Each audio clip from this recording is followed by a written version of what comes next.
Salam, mən pomidor bitkisiyəm. Dünyanın ən məşhur və sevilən tərəvəzlərindən biri hesab olunuram.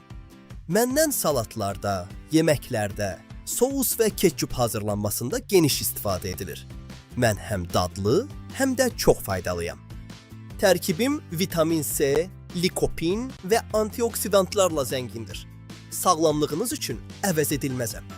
Yaxşı inkişaf etmək üçün mənə münbit torpaq, bol günəş və vaxtında suvarma mütləqdir. Azot yarpaqlarımı, fosfor köklərimi gücləndirir. Kalium isə meyvələrimin dadını və keyfiyyətini artırır.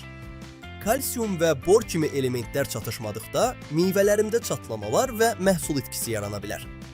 Lakin pomidor güvəsi, ağqanad və tripslər kimi zərərvericilər mənim inkişafıma mane olur. Fitoftora və müxtəlif çürümələr məhsuldarlığı azaldır. Buna görə də mənə həmişə diqqət yetirməlisiniz. Məni qorumaq üçün növbəli əkin sistemindən istifadə etməli və sağlam stillər seçməlisiniz. Düzgün suvarma, balanslı gübrələmə və alaq otlarına qarşı vaxtında mübarizə bol məhsulun sirridir. Unutmayın, bitkiyə göstərilən qayğı məhsulun keyfiyyətində öz əksini tapır. Sağlam torpaq, bol məhsul. Bəs siz pomidor becərərkən hansı problemlərlə qarşılaşırsınız? Şərhlərdə paylaşın.